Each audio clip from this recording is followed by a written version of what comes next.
పుస్తకం. ఈరోజు మన వాక్య ధ్యానాంశం కొరకు ప్రకటన పుస్తకం 3వ అధ్యాయం 8వ వాక్య భాగాన్ని చక్కగా పరిశుద్ధ గ్రంథాలు ఉన్నవాళ్ళు తెరిచి చూసి చదవండి. నేను ఎరుగుదును, నీకున్న శక్తి కొంచెమై ఉండినను నీవు నా వాక్యమును గాయకొని నా నామం ఎరుగననలేదు.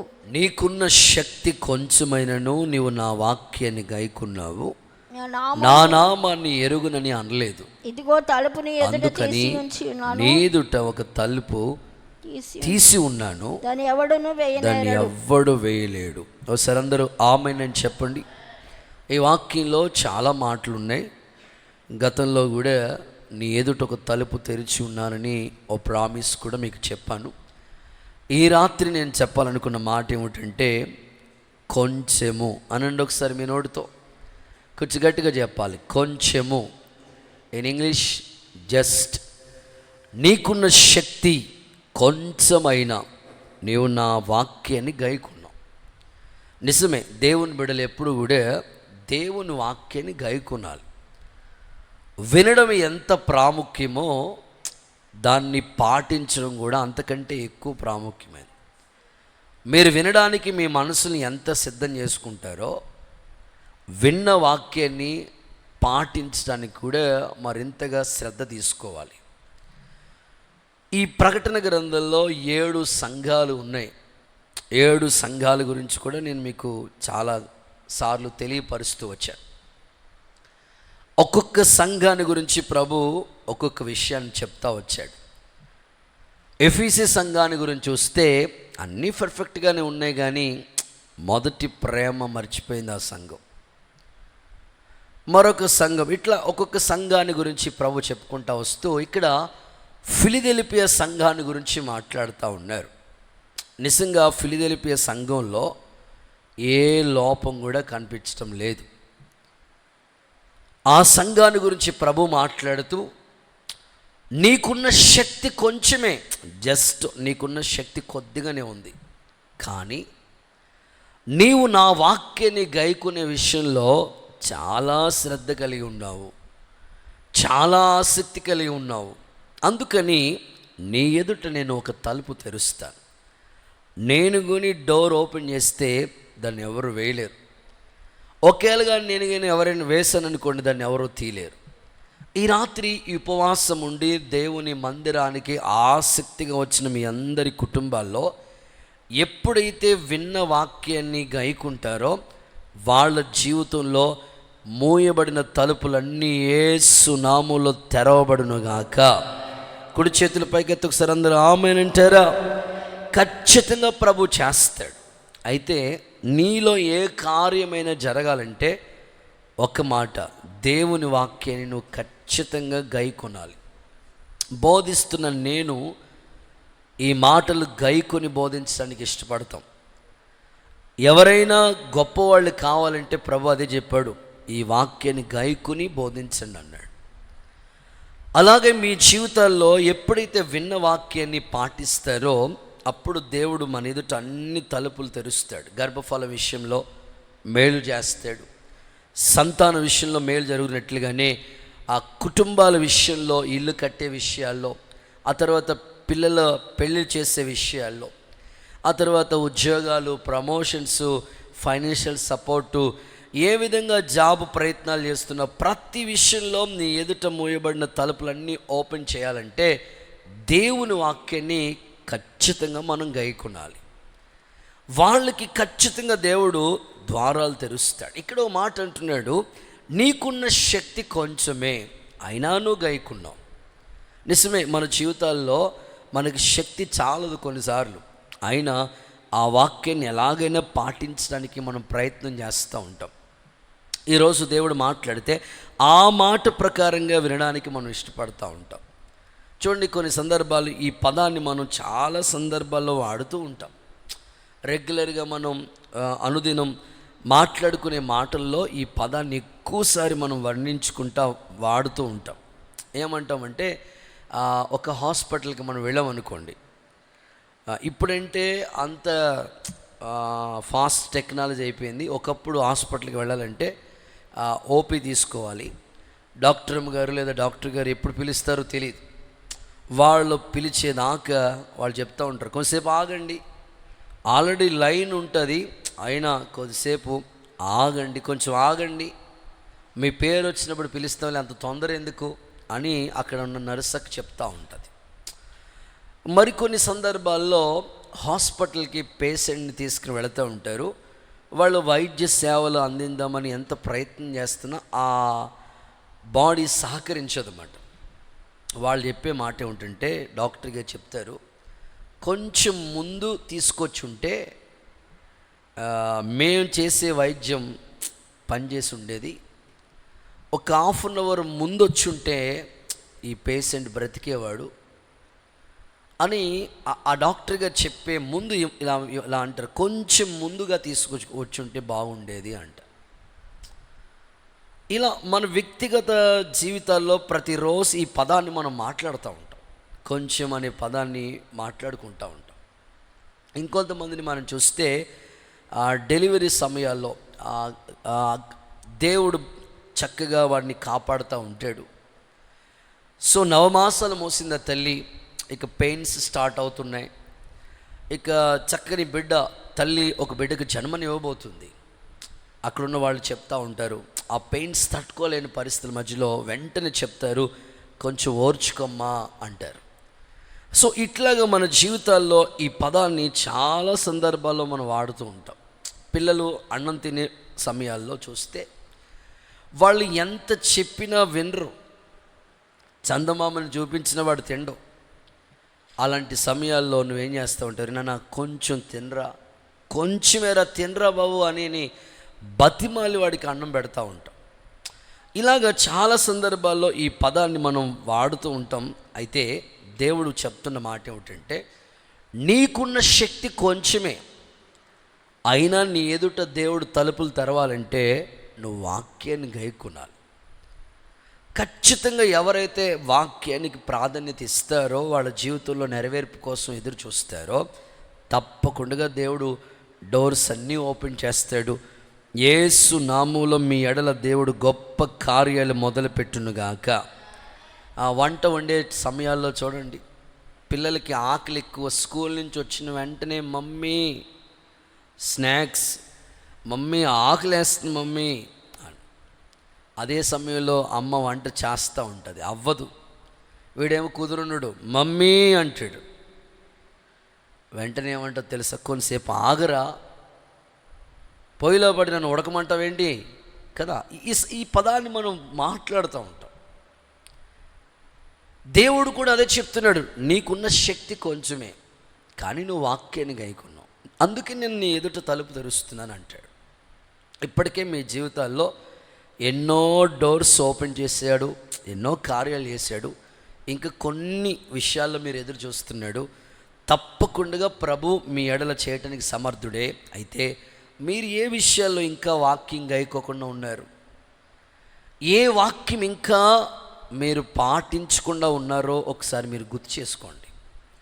ఆ వాక్యం మరలా మీరు గుర్తు చేసుకుని ప్రభు ఎదుట, ప్రభు ఈ విషయంలో ఈ వాక్యం నేను ఇంకా గైకొనకుండా ఉన్నాను, ఖచ్చితంగా ఈ వాక్యాన్ని నా ఎడల గైకొనేటట్లుగా నేను సమర్పించుకున్నాను, నువ్వు సహాయం చేయ ప్రభు అంటే దేవుడు ఖచ్చితంగా గైకొనేటట్లుగా సామర్థ్యం నీకు ఇస్తాడు. ప్రమాదాలు జరుగుతూ ఉంటాయి, ఆపదలు ఎదురవుతున్నప్పుడు అప్పటికప్పుడు కొన్నిసార్లు కొంతమంది వెంటనే డిసిషన్ తీసుకుంటారు, నిర్ణయం తీసుకుంటారు. ప్రభా ఈ కష్టం నాకు వచ్చింది, ఈ సమయంలో నేను నీ వాక్యం కోసం ఇలా బ్రతకాలనుకుంటున్నాను, ఆ సమయంలోనే నిర్ణయం తీసుకుంటారు వాళ్ళు. అట్లాగే వాళ్ళ తమ్ముడికి వాళ్ళ కజిన్ బ్రదర్ ఎవరో మెడిసిన్ తీసుకురారన్న హాస్పిటల్లో మెడికల్ స్టోర్ దగ్గరికి వెళ్ళి అని పంపించారంట. వీడేమో అప్పటి వరకు ఇంటి దగ్గరే ఉన్నాడు, ఇప్పుడు వెళ్ళలే, రేపు మార్నింగ్ కుదరదు తీసుకురావాలి, సరే అని స్కూటీ వేసుకుని వెళ్ళాడు. వెళితే అది ఆ సాయంకాల సమయం కదండి, వచ్చేవాడు మనం ఎంత జాగ్రత్తకి వెళ్ళినా వచ్చేవాడు శ్రద్ధగా వస్తే బాగానే ఉంటుంది.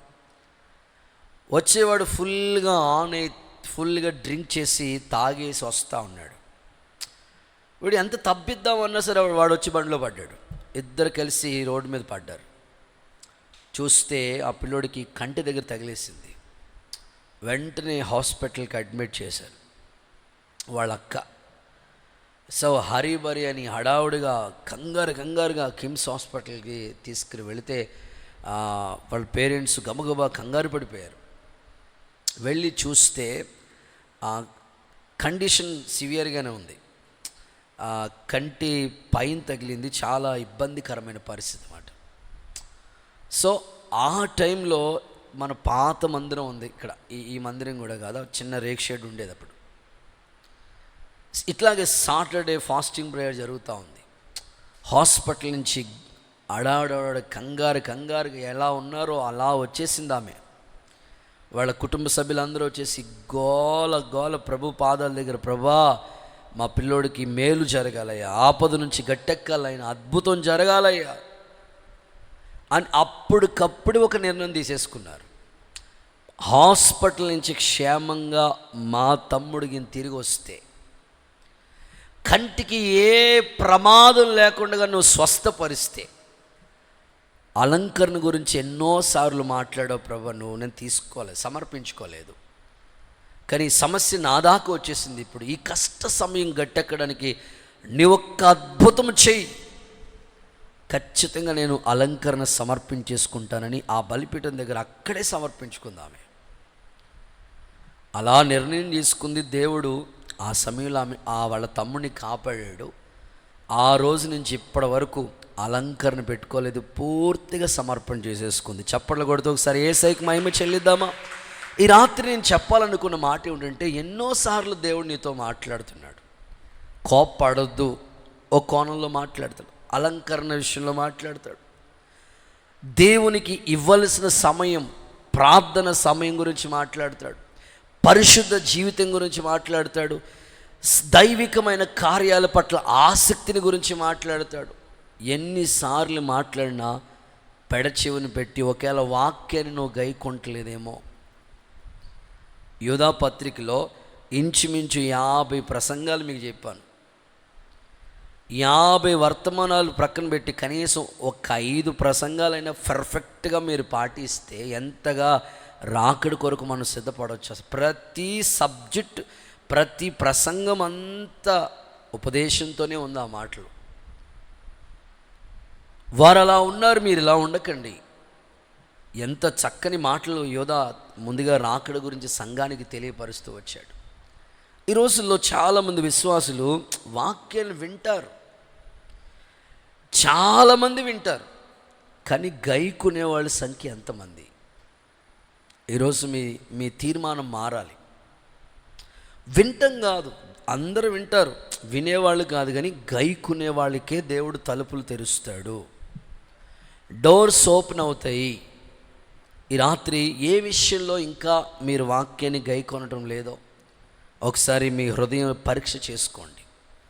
దీంట్లో మైనస్గా కొన్ని మాటలు చెప్తాను, మీరు రన్నింగ్ నోట్స్ రాసుకుంటే బాగుంటుంది. కొంతమంది కొంచెంలోనే మైనస్గా ఉంటారంట వాళ్ళు. ఎట్లాగంటే కొంచెం బుద్ధిహీనత అనండి ఒకసారి మీ నోటితో. రిఫరెన్స్లు అన్నీ చెప్పే సమయం కాదు, కానీ జస్ట్ మీకు వ్యాఖ్యానంలో చెప్పుకుంటూ వెళ్తాను, మీరు నోట్ చేసుకోండి. కొంచెం బుద్ధిహీనత ఏమంటాడు తెలుసా ప్రసంగి? కొంచెం బుద్ధిహీనత ఘనతను చెడగొడుతుంది. అది పెద్దేం కాదు, కొంచెమే, జస్ట్. ఆ కొంచెం బుద్ధిహీనత ఏం చేసిందో తెలుసా? మనకొచ్చే ఘనత రాకుండా చెడగొట్టేసింది. అప్పుడప్పుడు చెప్తా ఉంటారు కదా, నేను చెయ్యాలండి ఆ ఉద్యోగం, మరి ఏమైంది బాబా, నోరు కుదిరలేక ఓనర్ గారి మీద తిరగబడ్డానయ్యా, నా ఉద్యోగం తీసి పక్కన పెట్టి ఇంకొకరిని జాయిన్ చేసుకున్నారు. కొంచెం బుద్ధిహీనత, అది కొంచెం బుద్ధిహీనత. ఈరోజు మిమ్మల్ని అడుగుతున్నాను, మీ విషయాల్లో బుద్ధిహీనత అనేది రాకూడదు. ప్రసంగి అదే అంటాడు, కొంచెం బుద్ధిహీనత ఘనతను చెడగొట్టేస్తుంది. మీకు రావాల్సిన ఘనత యేసు నామములో ప్రభు మీకు అనుగ్రహించునుగాక. కొంచెం గట్టిగా చెప్పండి. ఓకే. కొంచెం నిద్ర అనండి. బైబిల్ అదే కదా, సొలొమోన్ రాజు అదే చెప్తాడు. కొంచెం నిద్ర, కొంచెం కునికెదను, ఇంకా అప్పుడు తెల్లారి అప్పుడే 8-9 అయిపోయి ఉంటుంది. అమ్మా అప్పుడే నిద్ర లేపుతున్నావేంటమ్మా, ఎప్పుడు టైం ఎప్పుడు 8 అయి ఉంటుంది, 9 అయి ఉంటుంది, ఇంకా ముసుగట్టుకుని ఉంటే ఎట్లా? కొంతమంది స్త్రీల సమాజం సరిగ్గా ఉదయం 12 గంటలు లేస్తారు, అంటే మధ్యాహ్నం 12, వాళ్ళకి ఉదయం 12 మాట, అప్పుడే తెల్లారుతుంది వాళ్ళకి. అంటే అందరూ అట్లా ఉంటారని కాదు, కొంచెం నిద్ర. ఈ మధ్యకాలంలో మనం ఫాస్టింగ్ ప్రేయర్ స్టార్ట్ చేసినప్పటి నుంచి 3:30కి అక్కోళ్ళకి 3:45, 4 లైవ్ జరుగుతుంది గూగుల్ మీట్లో. 3:30కే మేలుకుంటుంది. సో ఉదయకాల సమయం చాలా గొప్పదండి. నేను హార్డ్ వర్క్ చేస్తూ ఉండేవాడిని, ఇంట్లో వర్క్ చేయటం, బయట వర్క్ చేయటం, కాలేజ్లో వర్క్ చేయటం, చదువుకోవడం. సో నాకు ఇప్పటికీ అదే గుర్తొస్తూ ఉంటుంది. నేను చదువుకున్నప్పుడు అదే క్రమశిక్షణ. సో సేవలో కూడా అంతకంటే ఎక్కువగా హార్డ్ వర్క్ చేయటానికి దేవుడు కృపణిస్తూ ఉంటాడు. హార్డ్ వర్క్ చేయాలండి. మనం హార్డ్ వర్క్ చేస్తేనే ఏదైనా సాధించేది. మమ్మీ కొంచెంసేపే, మమ్మీ డాడీ కొంచెంసేపే. మా పిల్లలు ప్రస్తుత కాలంలో ఎక్కువగా సోమరోళ్ళు అయిపోతూ ఉన్నారు. నిద్ర సమయం ఒకటి ఉంది, ఆ సమయంలోనే మనం నిద్రపోవాలి. సమయాన్ని మనం కేటాయించుకోగలిగితే మన పనులన్నీ జరుగుతూ ఉంటాయి. ఏ సమయంలో ఏం చేయాలనేది అట్లా చేసుకుంటూ వెళితే గొప్పగా కార్యాలు జరుగుతాయి. అందుకే కొంచెం నిద్ర గురించి మాట్లాడుతూ అక్కడ ఏమన్నాడంటే, సోమరితనము చింపిరి గుడ్డలు ధరించినట్లుగా చేస్తుందంట. సోమరితనము లేమికి కారణమవుతుందంట. అందుకని మీరు ఏ సమయంలో ఏది చేయాలో, నిద్రపోవలసిన సమయం ఒకటి ఉంది, పని చేయవలసిన సమయం ఒకటి ఉంది, హార్డ్ వర్క్ చేయవలసిన సమయం ఒకటి ఉంది, చదువుకోవాల్సిన సమయం ఒకటి ఉంది, జాబ్కి వెళ్ళాలి, ప్రతిదానికి ఒక టైం టేబుల్ ఉంది. అంతేగాని మీరు టైం వేస్ట్ చేసుకుని నిద్రకి ఎక్కువ సమయం కేటాయించకండి. అది కొంచెం ఇప్పుడే లేచిపోదామని పడుకుంటామంట, తెల్లారిపోతుంది, సమయం అంతా అయిపోతుంది. అందుకని ఆ కొంచెం నిద్ర చాలా నష్టం. ప్రభు రాబోతున్నాడు. ప్రభు చెప్పిన ఉపమానంలో మనకు తెలుసు కదా, వాళ్ళు అప్పుడే కొంచెం కునికి నిద్రించారంట, అంతే. ఈ లోపల ప్రభు వచ్చాడు, వాళ్ళ దగ్గర నూనె లేదు. వాళ్ళు అడుగుతున్నారు, కొంచెం నూనె ఉంటే ఇవ్వండి. అప్పటికే దేవుడు వచ్చే సమయం అయిపోయింది. జస్ట్లో వాళ్ళు మిస్ అయిపోయారు, విడవబడ్డారు. అందుకని నిద్రకి ఒక సమయం ఉంది, ఆ సమయంలోనే మీరు కేటాయించుకోవాలి. ఓకే. సో ఇంకా మైనస్గా కొంచెం పులిపిండి అనండి ఒకసారి మీ నోటితో. పులిసిన పిండి అంతా కొంచెమే, కానీ ఏమవుతుందో తెలుసా, ముద్దంతా చెడగొడుతుందంట. మీరు టిఫిన్ కొరకని పిండి నానబెట్టి పప్పు రుబ్బి మీరు రెడీ చేస్తారు. జస్ట్ కొంచెమే పులిసింది, పెద్ద ఏం కాదు, కానీ కొంచెమే పులిసిపోయింది. కానీ మొత్తం అంతా మనం తినవలసిన ఆహారం అంతా పాడైపోతుంటుంది. మీలో చాలామంది ఏమనుకుంటారంటే, ఈ కొంచెమే కదా, ఇదొక్కటే కదా, నేను అన్నీ బాగానే ఉన్నాను, ఇదొక్కటే కదా, ఆ కొంచెమే ప్రమాదం. అందుకని ఈరోజు మీరు ఒక తీర్మానానికి రావాలి. సో ఇలాగ చెప్పుకుంటూ వెళితే ఆకాను గుర్తొచ్చాడు నాకు. శపించబడిన దాంట్లో కొంచెం కూడా నీ దగ్గర ఉండకూడదని చెప్పాడు దేవుడు. యెహోషువ ద్వారా ప్రకటించాడు. ఇదిగో మనకు దేవుడు హాయి పట్టణాన్ని మనం స్వాధీనం చేసుకున్నట్లుగా మేలు చేయబోతున్నాడు ఆయన. అయితే మీరు హాయి పట్టణం మీద జయాన్ని పొందుకోవాలంటే శపించబడినది కొంచెం కూడా మీ దగ్గర ఉండకూడదు. అది మీది కాదు కాబట్టి అది మీ దగ్గర కొంచెం కూడా ఉండకూడదు. వినలేదు ఆకాన్, జస్టే కదా, కొంచెమే కదని టెంట్లో దాచి, గుడారంలో దాచేశాడు. యుద్ధానికి వెళ్ళారు వీళ్ళు, ఓటమి ఎదురైంది. యెహోషువ ఏడుస్తూ ఉన్నాడు. దేవుడు అంటాడు, నువ్వెందుకు ఏడుస్తావు? ఇదిగో గుడారంలో ఒకటి దాచేశాడు. శపించబడిన దాన్ని మనం ముట్టుకోకూడదు. మీరు ఆ మాట జస్ట్ రిఫరెన్స్ మాత్రం చెప్తాను, ఒకసారి చదువుదామా. యెహోషువ పుస్తకం 6వ అధ్యాయం 18వ వచనం, 7వ అధ్యాయం 1వ వచనం, 2 వచనాలు మీరు చూస్తే అక్కడ ఇలా రాస్తున్నాడు. శపింపబడిన దానిలో శపించబడిన దాంట్లో కొంచెమైనా మీరు తీసుకొనిన ఎడల మీరు శాపగ్రస్తులై ఓకే ఇశ్రాయేలు పాడెమునకు శాపం తెప్పించి దానికి బాధ కలుగు చేయుదురు. ఓకే గనుక శపించబడిన దాంట్లో కొంచెం కూడా నీ దగ్గర ఉండకూడదు. 7వ అధ్యాయం 1వ వచనం కూడా శపించబడిన దాంట్లో ఇశ్రాయేలులు తిరుగుబాటు చేసిరి. ఓకే ఎట్లనగా యూదా గోత్రంలో జెరాహు మునిమనుమడును జబ్ది మనమడును కర్మి కుమారుడునైన ఆకాను ఆ శపితమైన ఆకాను. జస్ట్ మీకు అర్థం అవడం కోసమే ఆ మాట చెప్తున్నాను. కొంచెం ఆకని ఏం పెద్ద ఏం చేయాలా, కొంచెమే. ఆ కొంచెమే ప్రమాదం అయింది. ఒక్కడితో పోయిందా, ఫ్యామిలీ ప్యాక్, ఫ్యామిలీ అంతటికీ నష్టం. అందుకే ఈ రాత్రి దేవుడు అదే మీకు జ్ఞాపకం చేస్తున్నాడు. నీకున్న శక్తి కొంచెమే, అయితే వాక్యాన్ని గైకునే విషయంలో మాత్రం అస్సలు నువ్వు రాజీ పడకూడదు అంతే. ఆ తీర్మానాలు, ఆ వైరాగ్యము యేసు నామములో ప్రభు మీకు దయచేయునుగాక. సో ఇందులో ఇంకా మైనస్గా చాలా విషయాలు చెప్తారు. ఏషావు అంటారా? మీ నోటితో వినబడినట్లుగా నాకు చెప్తారా? ఏడ్చావా, వేడిచారా? కాదు, ఏసావు చేసింది ఏంటి? ఎర్రగా వాళ్ళ తమ్ముడు కూర చేస్తూ ఉంటుంటే ఎర్రగా ఉందంట. ఏమంటాడు తెలుసా? ఆ ఎర్రగా ఉన్నది కొంచెం బెటరా. వాడు ఎంత తెలివైనడంటే నీ జ్యేష్ఠత్వం నాకు ఇస్తే ఇస్తానంటాడు.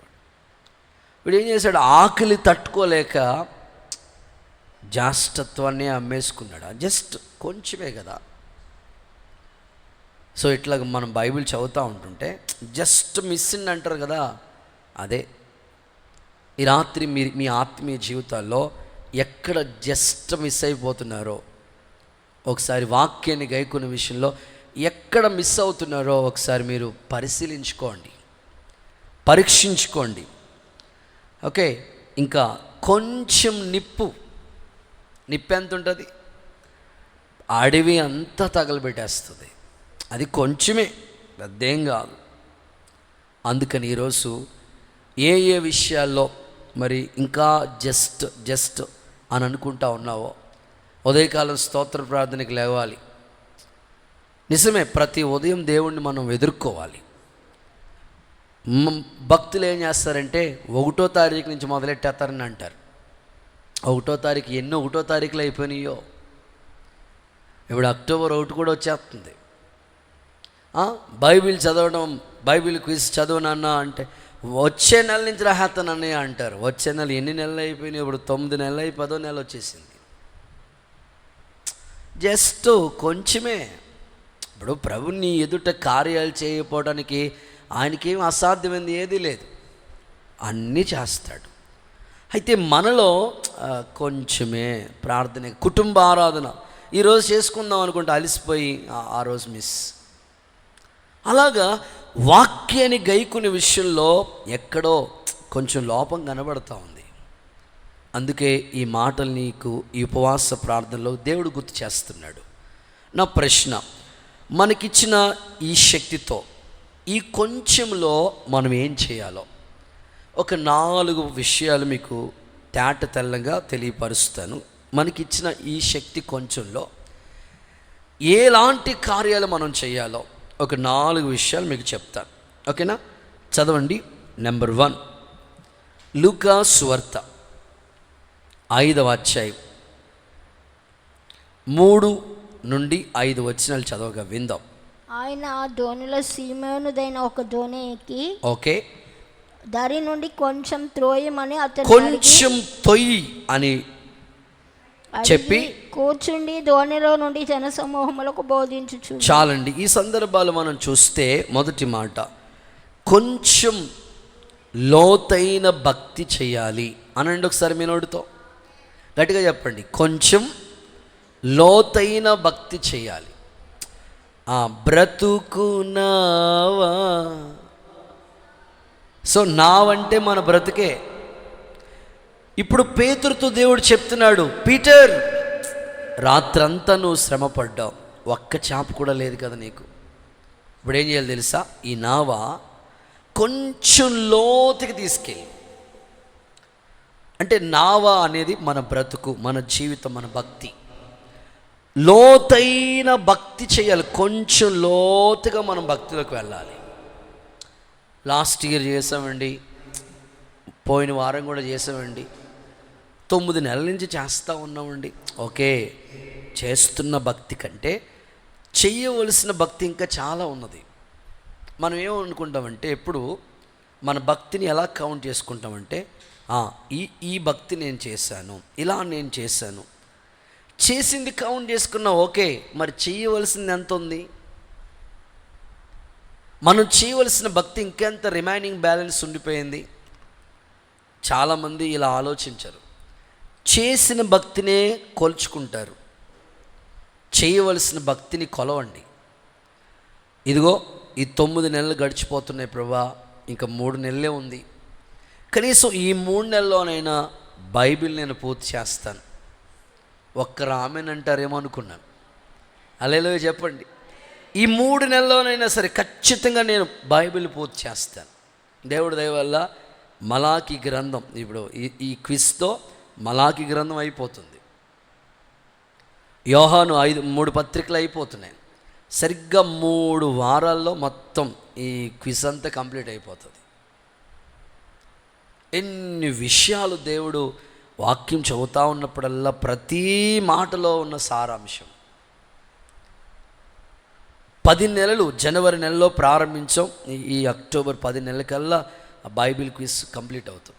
రోజుకి 5 అధ్యాయాలు చదివితే, మరి ఇప్పుడు ఈ 3 నెలలు ఇప్పుడు టార్గెట్ ఎక్కువైపోయింది. నీకు 10 నెలల్లో పూర్తి అవటానికే రోజుకి 5 అధ్యాయాలు చదివితే, ఇప్పుడు ఇక 3 నెలలు ఇప్పుడు చదవలేదండి, ఇప్పుడు చదివేస్తానండి, నాకు పట్టుదల వచ్చేసిందండి, మీరు చెప్పారు కదండి, నాకు రోషం ఎక్కువండి బాబు.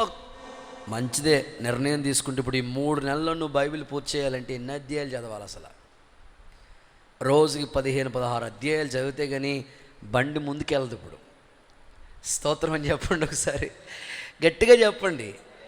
సో నేను అదే మీకు జ్ఞాపకం చేస్తున్నాను. మీ అనుదినం ఏదో క్విజ్ కోసం కాదు, కానీ వాక్యం దేవుడు బలపరిచేవాడు, దేవుడు నిన్ను దిద్దేవాడు, సరి చేసేవాడు, అన్ని విషయాల్లో గైడెన్స్ ఇచ్చేవాడు. కుటుంబాలను కట్టే విషయాలైనా, భర్త మార్పు కోసమైనా, పిల్లల భవిష్యత్తు కోసమైనా, అన్ని విషయాల్లో దేవుని ఆలోచన నీకు వస్తుంది. భక్తి కొంచెం లోతుకు వెళ్ళాలి, పైన కాదు. ఇప్పుడు చేసిన భక్తి కంటే చేయవలసిన భక్తి చాలా ఉంది. అందుకని ఈ రాత్రి మీరు చేయవలసిన ఆత్మీయ తీర్మానం ఏమిటంటే, ప్రభువా, నేను ఇంతకాలం చేసిన భక్తి కంటే ఇదిగో ఈ సంవత్సరంలో ఇంకొక 3 నెలలు నా ఎదుట ఉంది. ఇంకా ఏ విషయంలో నేను భక్తిలో లోతుగా వెళ్ళాలో నాకు ఒక గైడెన్స్ ఇవ్వండి. నా కుటుంబాన్ని రక్షించుకునే విషయంలో, నా పిల్లల్ని చక్కని దారిలో నడిపించే విషయంలో, సంఘానికి నమ్మకమైన విశ్వాసిగా నేను బ్రతికి సేవకుని దగ్గర ఒక మంచి సాక్ష్యం పొందే విశ్వాసిగా జీవించడానికి ఎలాంటి భక్తి చేయాలో నాకు ఒక గైడెన్స్ ఇవ్వండి ప్రభువా అని అడిగితే, ఖచ్చితంగా నీ భక్తిని దేవుడు కొంచెం లోతైన అనుభవంలోకి నడిపించునుగాక. యేసు ప్రభు ఒక ఉపమానం చెప్తా వచ్చాడు. ఒకడు బండ మీద ఇల్లు కట్టాడు, చెప్పండి. ఇంకొకడు ఇసుక మీద ఇల్లు కట్టాడు. వాన, వరద, గాలి వచ్చినప్పుడు ఇసుక మీద కట్టిన ఇల్లు కూలిపోయింది. బండ మీద కట్టిన ఇల్లు వాన, వరద, గాలి వచ్చిన ఆ బండ మీద కట్టారు కనుక స్ట్రాంగ్గా నిలబడింది. ఇప్పుడు బండ మీద కట్టిన ఇల్లు ఎందుకు నిలబడింది అని ఆలోచిస్తే అక్కడ క్లియర్గా ప్రభువు మాట చెప్పాడు. లోతుగా తవ్వి పునాది వేశారంట. చదువుదాం, లూకాసు సువార్త 6:48. ఆ ఫౌండేషన్ ఎలా ఉందంటే పై వాడు పైన ఇల్లు లేదు. కట్టవలనని ఉండి లోతుగా త్రవ్వి వాడు ఇల్లు కట్టవలనని ఉండి లోతుగా త్రవ్వి బండ మీద పునాది వేసిన వాడిని పోలి ఉండెను. ఆ వరద వచ్చి వానొచ్చింది, వరదొచ్చింది, ప్రవాహం వచ్చింది, ఇంటిని కొట్టింది, కానీ అది బాగుగా కట్టబడినందున దాన్ని కదిలింపలేకపోయాను. నీ ఆత్మీయ జీవితం ఎవ్వరు కదిలించలేనంతగా దేవునిలో లోతైన భక్తి, స్థిరమైన భక్తి యేసు నామములో తండ్రి నీకు అనుగ్రహించునుగాక. ఓ తల్లి సరిపల్లి అంటే చల్లపల్లికి గోపవరానికి మధ్యలో ఉంటుంది ఒక ఊరు. సరిపల్లి అనే ఊరు నుంచి దేవుని మందిరానికి అప్పుడప్పుడు వస్తూ ఉండేది. సేవ ప్రారంభంలో కూడా వాళ్ళ చుట్టాలు ఎవరో ఉంటే వారిని బట్టి ఆమె దేవుని దగ్గరికి వచ్చింది. అలా పరిచయం ప్రారంభ దినాల్లో. ఎప్పుడైనా మేము వాళ్ళ ఇంటికి హౌస్ విజిటింగ్ వెళ్ళాలంటే బాగా రోడ్ నుంచి లోపలికి ఉంటుంది హౌస్, పొలాల్లో ఉంటుంది. ఆ తల్లి గారు ప్రారంభ దినాల్లో నేను అడిగాను, అక్క మీరు ఎలాగా ఇంత లోపలికి నుంచి మీరు ఎలా దేవుని సందుకు వస్తున్నారు, అసలు ఏంటి, మీరు ఎలా ప్రభులోకి వచ్చారు? ఆ అక్క చెప్పిన సాక్ష్యం అంటే నాకు ఇప్పటికీ ఆ ఆలోచన గుర్తొస్తూ ఉంటాయి. తమ్ముడా, నేను ఒకప్పుడు ఎంత భక్తి చేసేవాడినో లోకంలో ఉన్నప్పుడు, ఆ భక్తికి అసలు సోమవారం భక్తి, మంగళవారం భక్తి, బుధవారం భక్తి, గురువారం భక్తి, శుక్రవారం భక్తి, శనివారం భక్తి, అన్ని రోజులు భక్తే. ఒక్కొక్క రోజు ఒక్కొక్క భక్తి విధానాలు చేస్తూ వచ్చేవాడిని బ్రదర్. అక్క కూడా ఉన్నారు అప్పుడు. అస్సలు ఇంట్లో దీపం ఎప్పుడు వెలుగుతూనే ఉండాలి, దీపారాధన చేసేవాడిని. పటిక బెల్లం, పంచదార, అమ్మో ఎన్ని చేసేవాడిని అంటే అన్ని చేసేవాడిని బ్రదర్. ఒకప్పుడు తెలియక ఎన్నెన్నో ఆచారాలుగా నేను భక్తి చేస్తూ ఉండేవాడిని. మా ఇంట్లో, మా కుటుంబంలో ప్రభు ఒక గొప్ప కార్యం చేశాడు. అలా మేము ప్రభువుని తెలుసుకున్నాం. అయితే అప్పుడు చేసిన భక్తి కంటే ఇప్పుడు చేసే భక్తి ఎక్కువ అయింది బ్రదర్. ఎలాగక్క? ఇప్పుడు ఆదివారమే కదా మీరు మందిరానికి వచ్చేది, అది కూడా మీ ఇంట్లో అవకాశం లేదు, భర్త మారలేదు, సో మీకు అనుకూలతను బట్టే కదా లేదు బ్రదర్, మీరు అట్లా ఆ విధంగా కాదు. నేను ప్రతిరోజు దేవునికి ఇష్టానుసారంగా జీవించడానికి వాక్యం చదువుతూ ఉన్నాను, ప్రార్థన చేసుకుంటా ఉన్నాను, దేవుని మందిరంలో గడుపుతూ ఉన్నాను. సో నాకు ఆధ్యాత్మికమైన విషయాల్లో ఒకప్పుడు దేవుడి దగ్గరికి వెళ్ళడానికి ఆ రకరకాలవి తీసుకొచ్చి చేసేదాన్ని. ఇప్పుడు అలాగ వెళుతున్నప్పుడు ఎంత చేశానో అంతకంటే నా జీవము గల దేవునికి అంతకంటే ఎక్కువ భక్తి చేస్తున్నాను బ్రదర్. నిజంగా ఆ తల్లి ఇచ్చిన సాక్ష్యాన్ని చూసి నేను ఆశ్చర్యపోయాను. ఈ రాత్రి నేను మిమ్మల్ని అడుగుతున్నాను, మరి మీ భక్తి వివరాలు. ఆదివారం దేవుని మందిరానికి వచ్చారు, 1 వీక్ అయిపోయింది. మరలా ఆదివారమేనా? ప్రతిరోజు మీ ఇంట్లో కుటుంబ ప్రార్థన జరుగుతుందా? ప్రతి ఉదయకాలం దైవ సన్నిధిలో స్తుతి ప్రార్థన జరుగుతుందా? ఒకప్పుడు ఆచారంగా ఉన్నప్పుడు ఎంత వైరాగ్యంగా ఉండేవాళ్ళం. ఇలాంటి పండగలు ఏమైనా వస్తే అమ్మో పుస్తకాలకు కూడా ఇంటూ మార్క్ పెట్టేసి వాళ్ళం. దేవుడికి స్తోత్రం. అస్సలు మా మామయ్య పేరే ఆ దేవుడి పేరు పెట్టుకున్నాడు ఆయన. ఎంత చేసేసేవాళ్ళం అంటే ఇప్పుడు మరి క్రైస్తవ్యంలో అంతకంటే ఎక్కువ చేయాలి కదా. ఆలోచించండి. విమర్శిస్తున్నానని కాదు, కానీ మిమ్మల్ని ఒకసారి గుర్తు చేస్తాను. మీ ఆత్మీయ స్థితి ఎలా ఉంది, మీ ఫౌండేషన్ ఎలా ఉంది. లోతుగా పునాది ఉంటే భక్తి కూడా లోతుగానే వెళ్తుంది. పైపైనగా డెప్త్, ఆత్మీయ స్థాయి పెరుగుతుంది. ఈరోజు అలాంటి తీర్మానం మీరు చేసుకోండి. దేవుడు సాక్షాత్తు ప్రభువే మిమ్మల్ని లోతైన భక్తిలోకి నడిపించునుగాక. మరి లోతైన భక్తి ఎలా? చూడండి, ప్రసంగి భలే మాట చెప్తాడు.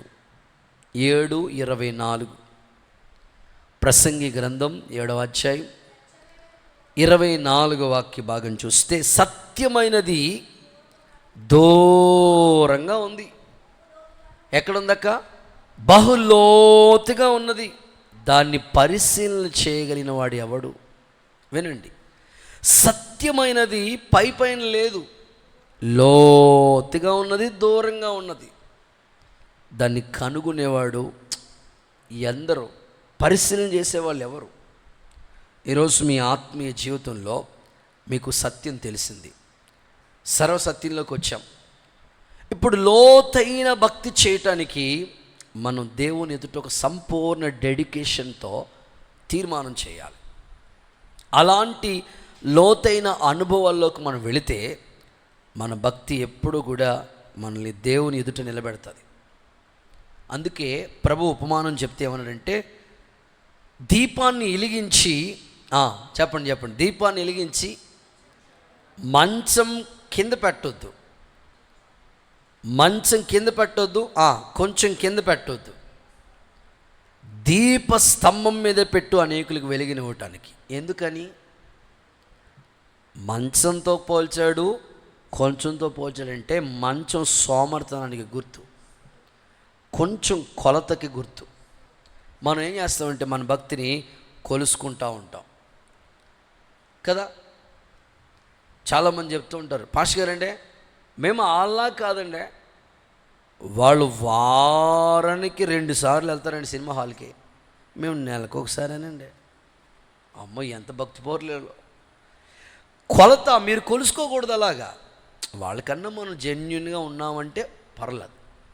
మన భక్తిని దేవునితో కొలుసుకోవాలి. ఆయన సంపూర్ణుడు కదా, ఆయన తక్కిడిలో ఉన్నాడు అనుకోండి, క్రియలు మన క్రియలకి కరెక్ట్గా మ్యాచ్ అవ్వాలి, అప్పుడు పర్ఫెక్ట్గా ఉంటుంది. అంతేగాని పక్కోళ్ళతోనూ ఎదిరింటోళ్ళతో పక్కింటో అట్లాగా మన భక్తి కొలుసుకోకూడదు. దేవుడు మిమ్మల్ని లోతైన భక్తి అనుభవంలోకి నడిపించునుగాక. యెహెజ్కేలు ప్రవక్తని దేవుడు లోతైన అనుభవంలోకి నడిపించాడు. 4 విధాలుగా లోతైన అనుభవంలోకి వెళ్ళాడు యెహెజ్కేలు. చదువుదాం ఒకసారి. యెహెజ్కేలు ప్రవచన గ్రంథం 47వ అధ్యాయం 3 నుంచి 5 వచనాలు, 3 నుంచి 5వ వచనం వరకు జస్ట్ అలా ఒకసారి చదువుదాం. ఆ మనుష్యుడు కొలనూలు చేత పట్టుకుని తూర్పు మార్గమున బయలు వెళ్ళి 1000 మూరలు కొలిచి ఆ నీళ్ల గుండా నన్ను నడిపించగా, 1000 మూరలు కొలిచి ఆ నీళ్ల గుండగా నన్ను నడిపించగా, నీళ్లు చీల మండల లోతుండెను. ఆయన మరి 1000 మూరలు కొలిచి మరలా 1000 మూరలు కొలిసాడు. నీళ్లు మోకాళ్ళ లోతులోకి వచ్చినాయి. ఇంకా ఆయన 1000 మూరలు కొలిచి నీళ్ల గుండా నన్ను నడిపింపగా నీళ్లు మొలలోతు వచ్చింది. ఆయన ఇంకను 1000 మూరలు కొలవగా నీళ్లు మిక్కిలి లోతాయి, ఏదలేనంత లోతు, దాటలేనంత లోతు నాకు కనిపించింది. ఇక్కడ ABCD ఒక 4 మాటలు చెప్తాను. మన భక్తిని ఎంత లోతుగా తీసుకుని వెళ్ళాలో ఇక్కడ యెహెజ్కేలు 47వ అధ్యాయంలో 3 నుంచి 5 వచనాలు ఉన్న సారాంశాన్ని మీకు చెప్తున్నాను. మన భక్తి ఎంత డెప్త్కి వెళ్ళాలని యెహెజ్కేలు దేవుడు కోరుకున్నాడంటే ఇక్కడ 4 అనుభవాలు చెప్తున్నాడు. చీల మండల లోతు అనండి ఒకసారి మీ నోటితో. చీల మండలం అంటే కాలు కదా, చీల మండలం. సో బైబిల్లో చీల మండలాన్ని గురించి ఆలోచిస్తే ఫస్ట్ మెట్టు అది పాప క్షమాపణకి గుర్తుగా ఉంది. చీల మండల లోతంటే పాప క్షమాపణకి గుర్తు. ఎట్లా చెప్పగలుగుతారు మీరు అంటే యోహాను 3:5 ప్రకారం ఒకడు క్రొత్తగా జన్మిస్తేనే తప్ప వాడు దేవుని రాజ్యానికి వారసుడు కాడు, ప్రవేశించడు. క్రొత్తగా జన్మించిన అనుభవాలు చీల మండల లోతు. ఫస్ట్ మన కాళ్ళు, సో పాదాలు, ఆ పాప క్షమాపణ పొందిన అనుభవాలు అన్నమాట. దేవుడి దగ్గరికి వచ్చిన వాళ్ళందరూ కూడా ఫస్ట్ బలిపీఠం దగ్గరికి వస్తారు. బలిపీఠం దగ్గర ఏముంటుందంటే పాప క్షమాపణ. చీల మండల లోతంటే మన పాపాలన్నీ క్షమించబడి నూతనపరచబడి రూపాంతరం చెంది మనస్సు మారి నూతనమైపోవాలి. ఈ అనుభవం మనం దాటొస్తే ఓకే. ఇంకా మీరు ఈ మెట్లోనే ఉంటే ఈ రాత్రి దేవుడు మీకు సరైన మారు మనసు అనుగ్రహించునుగాక. బి, మోకాళ్ళ లోతు. మోకాళ్ళ లోతు నిజంగానే అక్క ప్రార్థన జీవితానికి గుర్తు కదా. మోకాళ్ళు అంటేనే ఖచ్చితంగా ప్రార్థన జీవితం. మీ భక్తి ఎంత లోతైన అనుభవంలోకి వెళ్ళాలంటే పాప క్షమాపణ పొందిన తర్వాత అక్కడితో ఆగిపోకూడదు. చాలామంది బాప్తీసం పొంది అక్కడితో ఆగిపోతారు. ప్రార్థన చెయ్యంటే మాకు రాదండి. ఓ తల్లి నాతో చెప్తుంది, బ్రదర్ మా పిల్లలు నా అంత ఎదిగారు కానీ వాళ్ళకి ప్రార్థన చేయడం రావట్లేదు బ్రదర్. నా అంత ఎదిగారు బ్రదర్ కానీ ప్రార్థన చేయడం రావట్లేదు. చాలామంది తల్లిదండ్రులు చెప్తా ఉన్నారు, ఇప్పుడు ఈ ట్రెండ్ పిల్లల్ని ప్రార్థన చేయించలేకపోతున్నారు, వాళ్ళకి ప్రార్థన రావట్లేదు.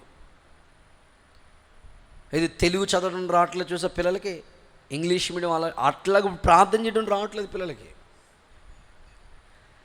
మోకాళ్ళ లోతంటే ఖచ్చితంగా మోకాళ్ళ ప్రార్థన అంటేనే నువ్వు బాస్ పెట్టేసి కూర్చోకూడదు, మోకాళ్ళు వేసే అనుభవంలోకి రావాలి. చూద్దాం ఎజ్రా గ్రంథం 9వ అధ్యాయం 5వ వచనం. ఎజ్రా 9:5 చూస్తే అక్కడ సాయంత్రపు అర్పణ వేళను సమతేరగా నేను లేచి నా వస్త్రమును పై దుప్పటిని చింపుకొని మోకాళ్ళ మీద పడి నా దేవుడైన యెహోవా తట్టు చేతులెత్తి నా దేవా ముఖం నీ వైపు ఎత్తుకుంటూ సిగ్గుపడి కిన్నుడనై ఉన్నాను. చూడండి ఈ అనుభవాలు చూస్తే మోకాళ్ళ ప్రార్థన జీవితం.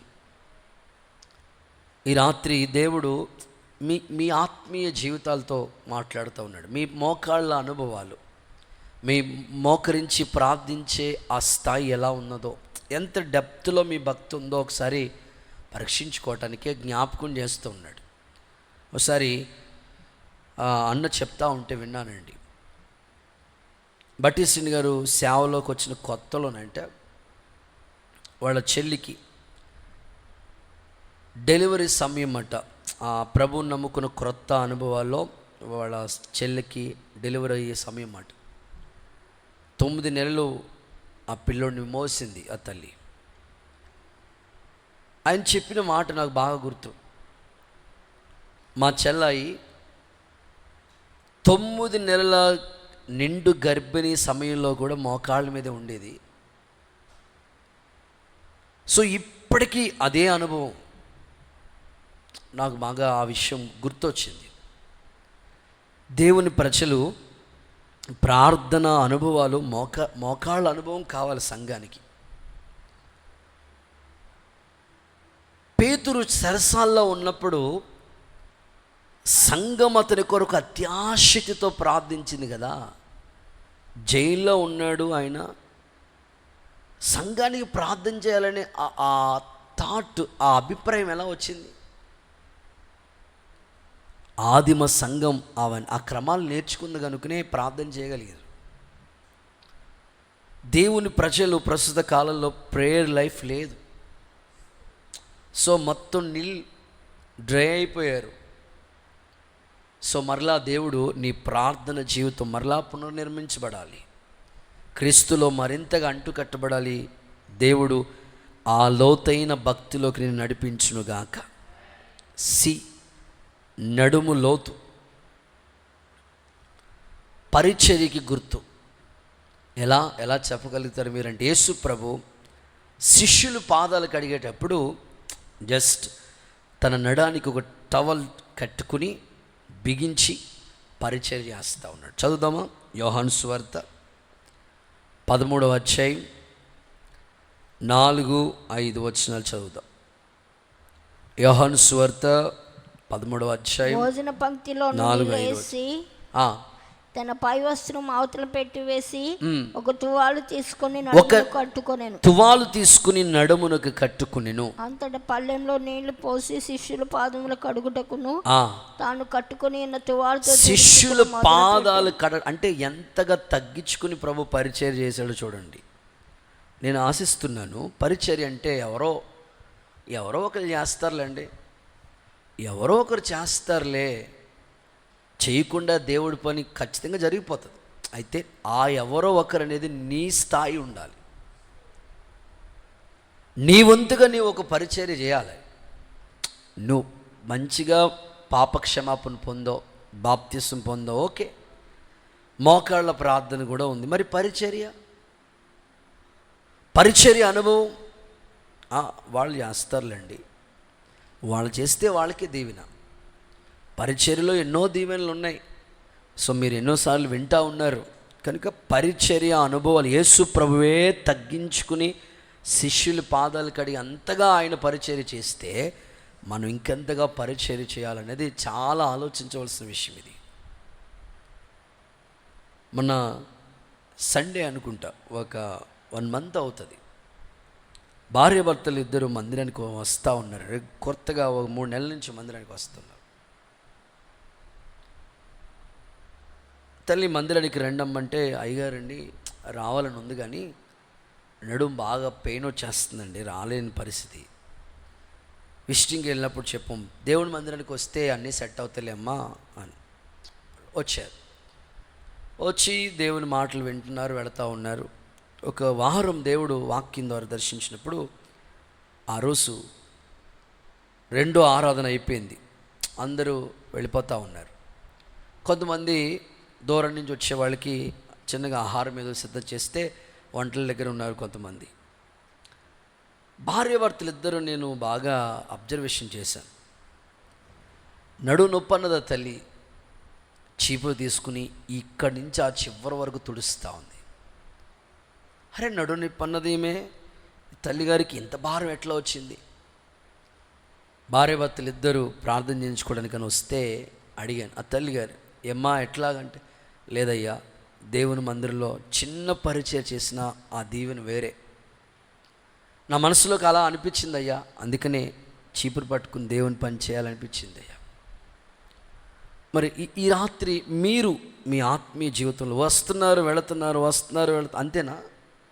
పరిచర్య ఆ లోతైన అనుభవాలు మీకు వద్దా? ఈరోజు మీరు నిర్ణయం చేసుకోవాలి, ప్రభా మేము కూడా పరిచర్యలో మా వంతుగా మేమేం చేయగలిగితే అదే. నీకు చేతనయ్యిందే, కూరగాయలు తరగటం వచ్చు కదా నీకు, మీ ఇంట్లో చేసుకుంటారు కదా, దేవుని ఇంట్లో కూడా చేయటానికి ఆ మనసు మీకు రావాలి. ఆ అనుభవం, లోతైన అనుభవంలోకి మీరు వెళ్ళాలి. దేవుడి ఈ మనస్సు మీకు అనుగ్రహించునుగాక. ఈదలేనంత లోతు. ఇది ఆత్మ అభిషేకానికి గుర్తు. చూద్దాం, యోహాను సువార్త 3వ అధ్యాయం 34వ వాక్యం చూడండి. యోహాను సువార్త 3:34. ఆయన సాక్ష్యం అంగీకరించిన వాడు ఏలయనగా దేవుడు తాను పంపిన వానికి కొలత లేని ఆత్మను అనుగ్రహించి ఉన్నాడు. సో ఈదలేనంత అనుభవం, అదే కొలత లేని అభిషేకం. అభిషేకంలో అనేక విధానాలు ఉన్నాయి. కొంతమంది కొన్ని విధాలుగా దేవుడు వాళ్ళు దర్శిస్తూ ఉంటాడు. సో మన ఆత్మీయ జీవితం ఎలా ఉండాలంటే, ఎంత లోతుకి వెళ్ళాలంటే ఏదలేనంత లోతు, అంటే ఆత్మలో ఆనందించేటట్లుగా, కొలత లేని అభిషేకాన్ని మనం పొందేటట్లుగా పరిశుద్ధాత్ముడు సంఘాన్ని ఈ లోతైన అనుభవంలోకి నడిపించునుగాక. చేతుల పైకెత్తి ఒకసారి హల్లెలూయా చెప్తారా? నేను మొన్నటి రోజు 20th ఫ్రైడే, నిన్నే పగలు రాత్రి యానం దగ్గర మస్క్పల్లి అనే ఊరికి వెళ్ళాను. ఏ పల్లి? నిజంగా వెళ్ళే దారి కూడా అలాగే ఉంది మాకు. దేవుడికి స్తోత్రం చెప్పండి ఒకసారి.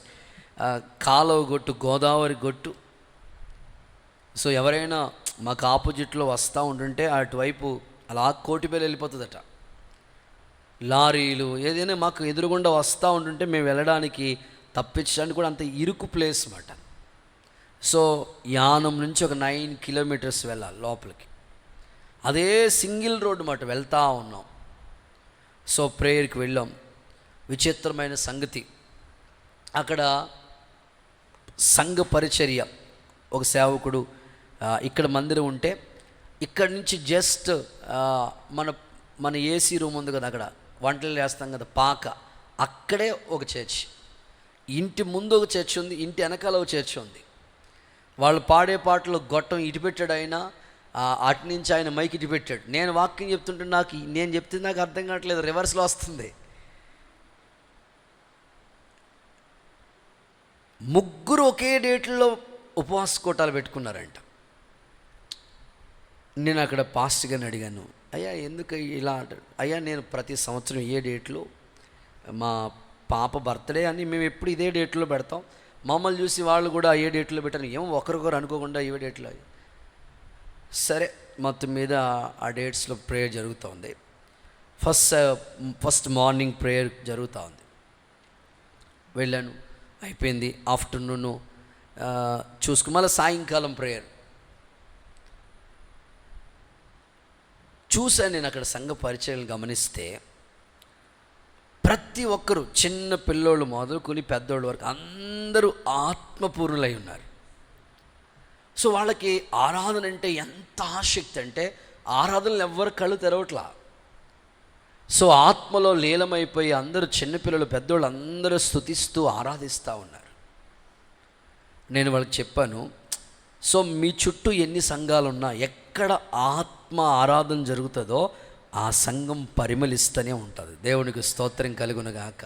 ఎప్పుడు పెద్ద ఆయన చెప్తూ ఉండేవాడు, స్టేజ్ మీద అందం కోసం కొన్ని మొక్కలు పెడతా ఉంటారు. అవి ప్లాస్టిక్ మొక్కలు, ఎన్ని సంవత్సరాలైనా అవి ఎదగవు. కానీ ఎక్కడ ఆత్మ ఆరాధన జరుగుతుందో సంఘం ఖచ్చితంగా ఎదుగుదల కనబడుతుంది. ఈ రాత్రి నా ఆశ ఏమిటంటే, మీ ఆత్మీయ జీవితంలో కొలత లేని ఆ అభిషేకం కొరకే దేవుని దగ్గర వేడుకుంటే దేవుడు నింపుతాడు. దేవుని రాకడ కొరకే సంఘాన్ని సిద్ధపరిచే ఆ అభిషేకాన్ని దేవుడు ప్రతి ఒక్కరికి అనుగ్రహించునుగాక. ఓకే, కొంచెంలో మనం ఏం చేయాలంటే, ఒకటి కొంచెం లోతైన భక్తి చేయాలి. ఆ భక్తి కూడా ABCD అని ఒక 4 విధాలుగా మీకు చెప్పాను. రైట్, ఇక రెండో మాటలకు వస్తుంది. సెకండ్ వన్, కొంచెంలో మనం ఏం చేయాలి అనంటే, పేతురు రాసిన మొదటి పత్రిక 5వ అధ్యాయం 10వ వచనం చూడండి. First Peter 5:10. తన నిత్య మహిమకు నన్ను పిలిచిన దేవుని యొక్క గొప్పవాడు, కొంచెం కాలం మీరు నేను శ్రమపడిన తర్వాత ఆయనే మమ్మల్ని పూర్ణులుగా చేసి స్థిరపరిచి బలపరుస్తాడు. అందరూ ఆమెనంటారా? ఓకే, రెండవది, కొంచెం కాలం శ్రమలు సహించాలి. కొంతకాలం శ్రమలు, దేవుడు ఏమంటాడంటే, కొంతకాలం మీరు శ్రమ పడిన తర్వాత ఆయనే మిమ్మల్ని స్థిరపరుస్తాడు. మీ లైఫ్లో స్థిరపడాలా, జీవితంలో ఉన్నతంగా ప్రమోషన్లో, ఉద్యోగం, అన్ని విషయాల్లో స్థిరపడాలని ఆశ ఉంది మీకు. అయితే కొంతకాలం శ్రమ పడకుండా ఏది మనకు రాదు. కొంతకాలం మీరు శ్రమ పడితే ఖచ్చితంగా మనల్ని స్థిరపరుస్తాడు. లైఫ్లో స్థిరపడాలనుకున్న వాళ్ళందరూ శ్రమ పడాల్సిందే. కానీ శ్రమ పడటానికి ఇష్టపడరు, స్థిరపడటానికి ఇష్టపడుతూ ఉంటారు. మీ జీవితంలో ఒకటే గుర్తుపెట్టుకోండి, ఏదైనా శ్రమ లేకుండా ఏదీ లేదు. కొంతమంది అనుకుంటారు గవర్నమెంట్ జాబ్ హాలస్ పని బెటర్ అండి, ఇంకా అంటారండి అన్ని పోస్టుల కన్నా టీచర్ జాబ్ చాలా బెస్ట్ అంట. దేవుడికి స్తోత్రం చెప్పండి. చెప్పండి అమ్మ చేతులెత్తి. ఎందుకయ్యా? ఒక అంకుల్ అంటున్నాడు, మీరేమండి, మీరు మేడం గారండి, మీరు టీచర్ గారండి. ఏంటయ్యా అంటే, లేదండి మీకు అన్ని సెలవులు వర్తిస్తాయండి, మేము డాక్టర్లు అండి, మాకు ఏ సెలవు ఉండదని అన్నాడు ఆయన. ఎవరికి ఉండే ప్రాబ్లమ్స్ వాళ్ళకు ఉన్నాయి. ఇప్పుడు ఇన్నాళ్ళ లేదు కదా, ఇప్పుడు ఎడ్యుకేషను ప్రతిదానికి ఆన్లైన్ అయిపోయింది, అటెండెన్స్ కూడా ఆన్లైన్, అంత సిస్టమేటిక్గా మారిపోయింది అంతా. నేను అంటాను, కొంచెం కాలం శ్రమ పడితేనే మనం స్థిరపడేది, శ్రమ లేకుండా ఏదీ లేదు. బైబిల్ ఏమంటో తెలుసా? ఇప్పటి కాల శ్రమలు ఎన్న తగినవి కావు, ఆయన మహిమ ఎదుట ఇప్పుడు పడుతున్న శ్రమ ఎన్న తగినవి కావు. మహాశ్రమలు కూడా భరించిన వాళ్ళు. బైబిల్ ఏమంటో తెలుసా? ఎవడైనా క్రైస్తవుడైనందుకు బాధపడుతున్నాడా? బాధపడొద్దు. ఆ పేరును బట్టే దేవుని మహిమపరచండి. మీకు శ్రమలు వస్తున్నాయంటే దాని అర్థం ఏంటో తెలుసా? మహిమా స్వరూపేగు ఆత్మ మీ మీద నిలిచి ఉన్నది. హల్లెలూయా. దేవుని బిడ్డలకు కొన్ని శ్రమలు ఎదురవుతుంటాయి. మొన్న ఒక కుటుంబం, వాళ్ళ భార్య హాస్పిటల్లో ఉంది. ఆమెతో చాలా అంటే హాస్పిటల్లో ఉన్నారంటే బాధే కదా, అటు ఇటు తిరగటం, హాస్పిటల్లో డాక్టర్స్, ఇవన్నీ చాలా శ్రమలే. ఆ బాధ భరిస్తూ ఈ లోపల సడన్గా వాళ్ళ మమ్మీకి మళ్ళీ హెల్త్ సో అటు ఇటు తిరిగి ఏంటి కన్నయ్య ఈ శ్రమ అనిపిస్తుంది ఆయనకి. నిజమే కదా, కుటుంబంలో ఎవరికైనా ఏ ప్రాబ్లం అవుతుందంటే ఎందుకు నాకే వచ్చిందా ఈ శ్రమ అని బాధపడుతూ ఉంటాం. కానీ బైబిల్ అంటుంది కొంతకాలమే ఈ శ్రమ ఉండేది.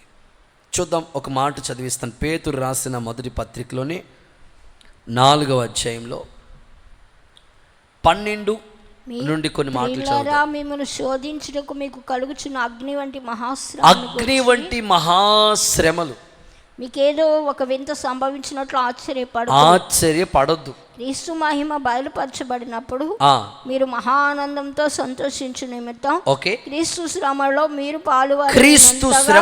మీరు పాలైనంతగా సంతోషించండి. క్రీస్తు నామ నిమిత్తం మీరు నిందల పాలైన ఎడల మహిమా స్వరూపి అయిన ఆత్మ మీ మీద నిలిచిచున్నది.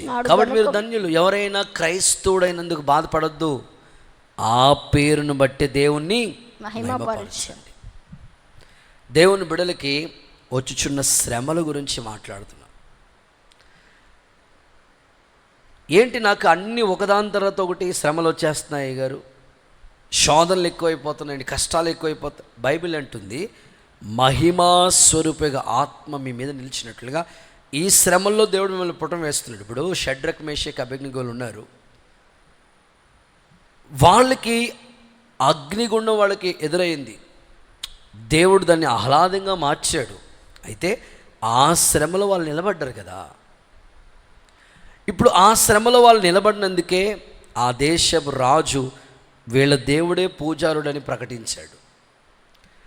నీకు శ్రమ వస్తుందంటే దేవుడు ఆ శ్రమలో నీ భర్తను మార్చబోతున్నాడేమో. ఒక్కరు కూడా ఆమెను చెప్పుకోలేదు స్త్రీల సమాజం.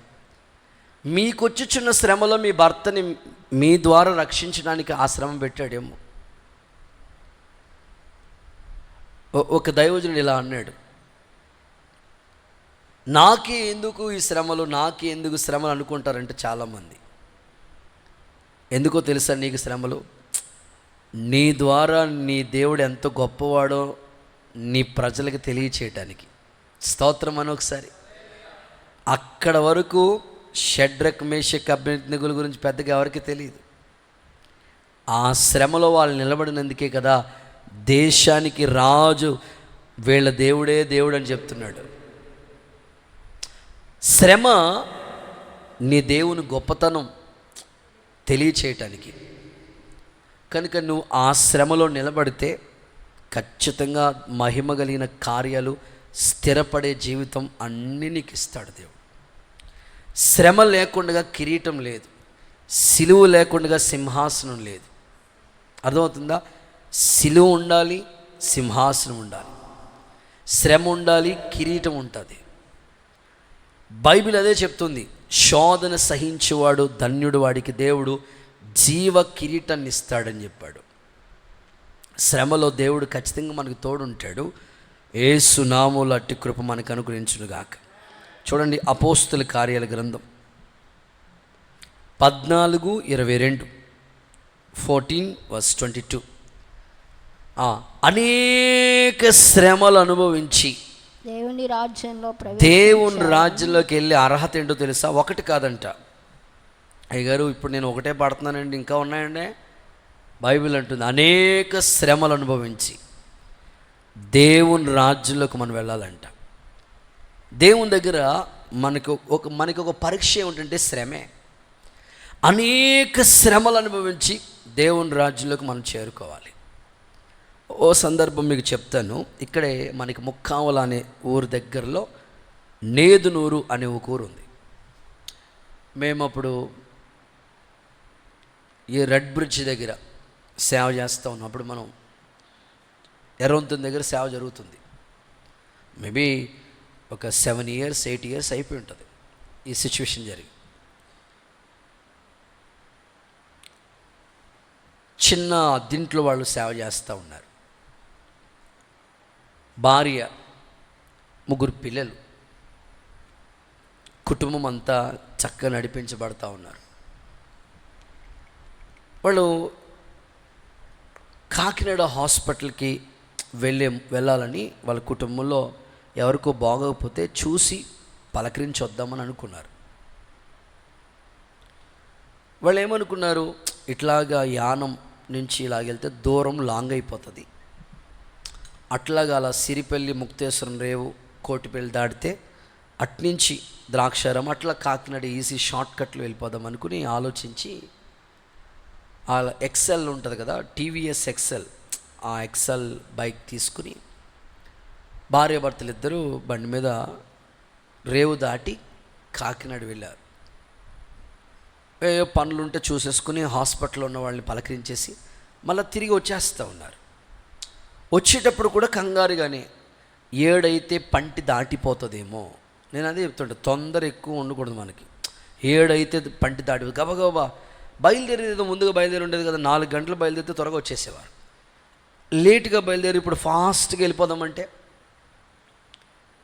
చాలా ఫాస్ట్గా వస్తున్నాడంటే ఎక్సెల్ మీద ఆయన ఫాస్ట్గా వస్తున్నప్పటికీ సడన్గా కోటిపల్లి దాటినప్పటికీ కరెంట్ పోయింది, పవర్ కట్. వచ్చే దారిలో ఒక గేదె, నల్లగా గేదె రోడ్డుకి అలా అడ్డం వచ్చేసింది. వీళ్ళు ఫాస్ట్లో వెళుతూ ఉన్నారు. వెంటనే అలా ఢీ కొట్టిన వెంటనే భర్త ఇటు పక్క పడిపోయాడు, భార్య ఇలా రోడ్డు మీద పడి, ఆయన ఇటు పడితే ఆమె రోడ్డు మీద పడితే తలకు తగిలేసింది. రామచంద్రపురం హాస్పిటల్లో తీసుకెళ్లారు.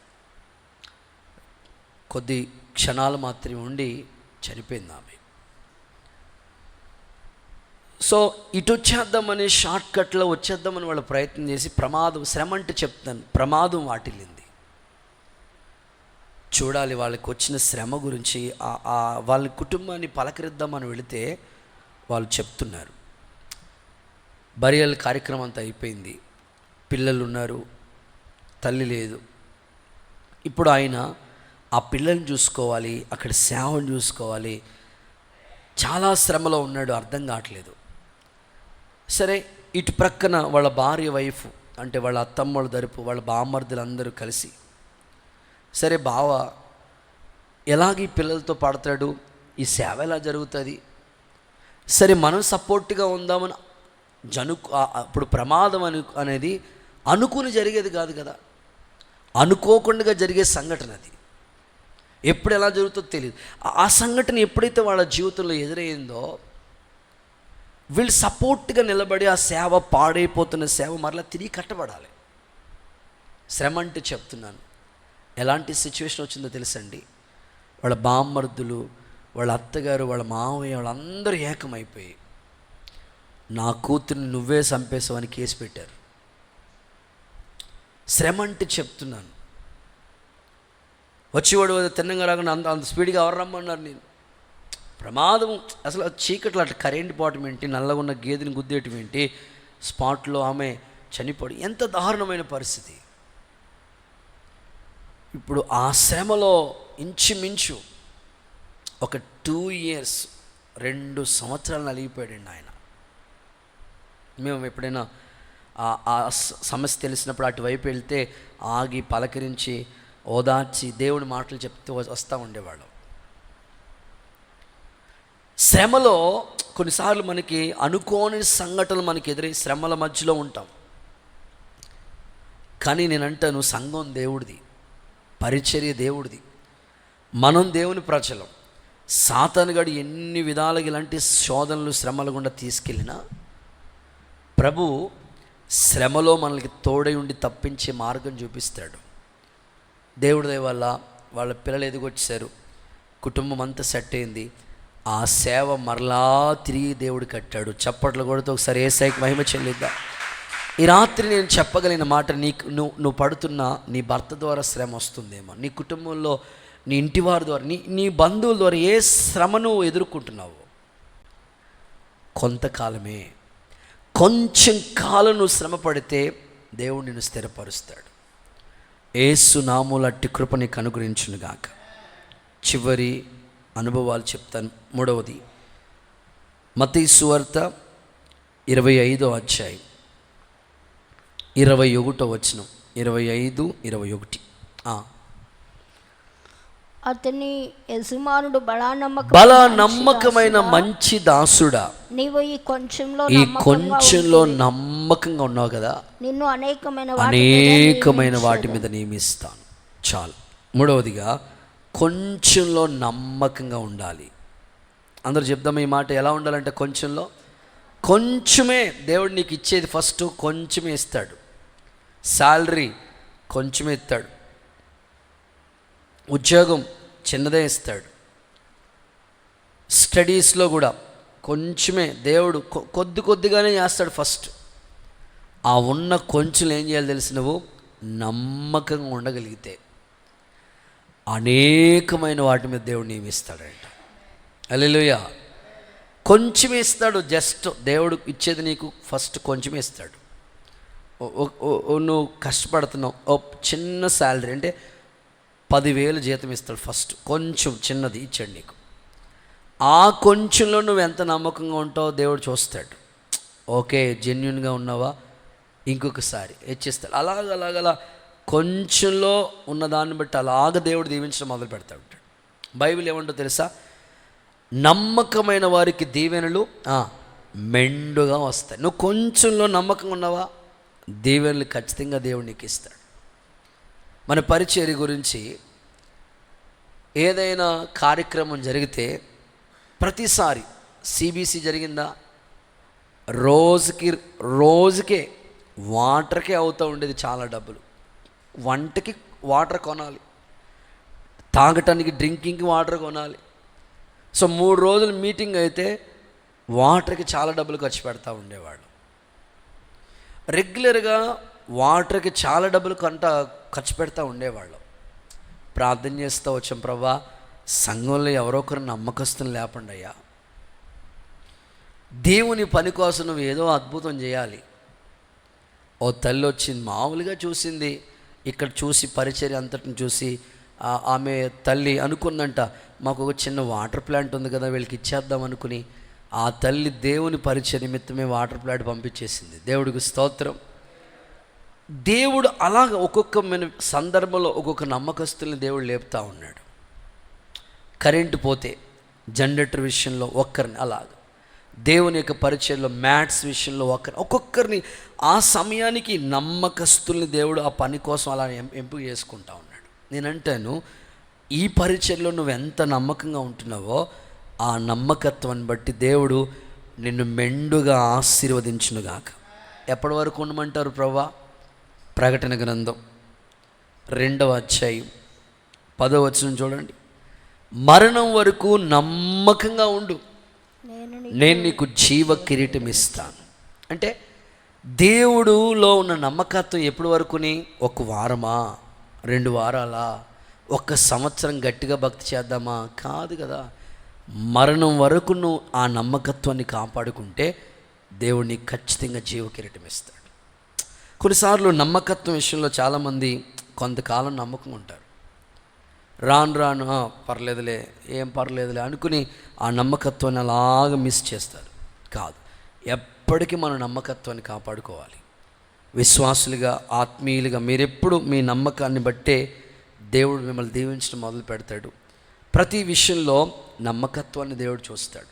జెన్యున్గా మీరు ఎలాగ దేవుని కార్యాల పట్ల ఆసక్తి చూపిస్తున్నారు చూస్తాడు ఆయన. మీ నమ్మకత్వాన్ని బట్టి దేవుడు మిమ్మల్ని దీవించడం మొదలు పెడతాడు. అదే చెప్పాడు, కొంచెంలో నమ్మకం ఉన్నవా, అనేకమైన విషయాలు, తలాంతులు ఇచ్చాడు దేవుడు. మరి ఆ వాటిని నువ్వు నమ్మకంగా దేవుని కోసం ఉపయోగిస్తున్నావా? ప్రతిదీ కూడా ఒకటి కాదు, దేవుడు అన్ని విషయాల్లో నమ్మకత్వాన్ని దేవుడు చూస్తున్నాడు. పని ఉంది, పనిలో నమ్మకత్వం. ఉద్యోగంలో ఉంది, ఉద్యోగంలో నమ్మకత్వం. భర్త ఉన్నాడు, భర్త దగ్గర నమ్మకత్వం. భార్య నమ్మకత్వం, కుటుంబం పిల్లలు అన్ని విషయాల్లో నమ్మకత్వాన్ని మనం కాపాడుకుంటూనే ఉండాలి. ఓకే, చివరి మాట, ఆఖరి మాట చెప్పి ప్రార్థిస్తున్న యెషయా గ్రంథం 26వ అధ్యాయం 21వ వచనం చూడండి. యెషయా గ్రంథం 26:21. నీవు వెళ్ళి నీ అంతఃపురంలో ప్రవేశించుము. ఓకే. నీవు వెళ్ళి నీ తలుపులు వేసుకొను. ఓకే. ఉగ్రత తీరిపోయే వరకు కొంచెం సేపు దాగి ఉండు. చాలు. ఆఖరిగా 4వది కొంచెం సేపు, కొంచెం దాగి ఉండుట. దాగి ఉండటం అంటే మరుగైపోవటం. దేవుడు హెచ్చించే సమయం ఉంటుంది. అక్కడ ఏమంటాడు తెలుసా? కొంచెం కొంచెం కొద్దిసేపే. ఉగ్రత తీరిపోయే వరకు కొంచెం సేపు నువ్వు దాగి ఉండు. కొద్ది సమయమే. ఆ తర్వాత దేవుడు చాలామందిని హెచ్చించాడు. చూడండి, మోషే ఉన్నాడా? ఎంతకాలం దాగి ఉన్నాడు చెప్పండి. జమ్ము పెట్టులో వాళ్ళ అమ్మ ఎంతకాలం దాచింది? 3 నెలలు.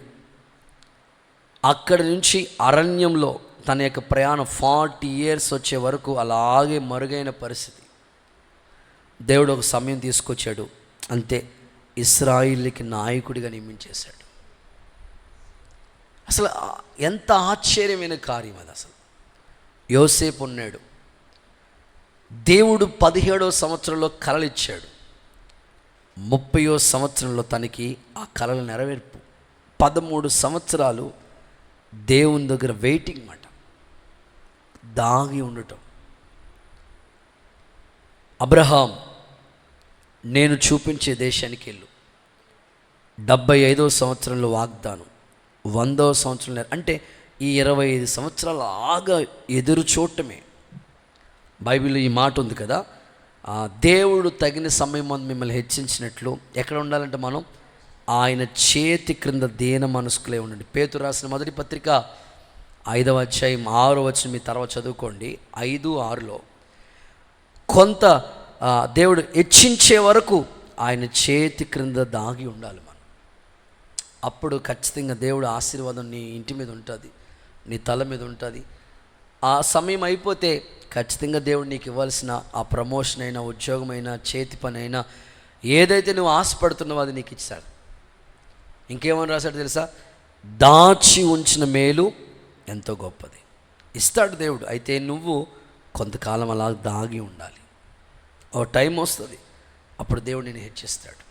ఈ మాటలన్నీ మన వినికిడిలో దేవుడు ముగించి స్థిరపరిచి కృపలో ఆశీర్వదించునుగాక. నేను ముగిస్తూ ఉన్నాను. నీకున్న శక్తి కొంచెమే. అయితే ఈ కొంచెంలో ఎలా ఉండాలో ఒక 4 మాటలు చెప్పాను. చెప్పండి. 1, కొంచెం లోతైన భక్తి చేయాలి, పైన కాదు. నెక్స్ట్, కొంచెం కాలం శ్రమలు సహించాలి.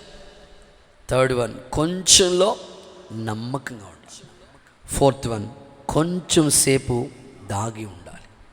ఇలా ఉంటే నీకున్న శక్తి కొద్దిగా ఉన్న నువ్వు ఎప్పుడైతే వాక్యాన్ని గైకున్నావో నీ ఎదుట ప్రతి డోర్స్ ఓపెన్ అవుతాయి.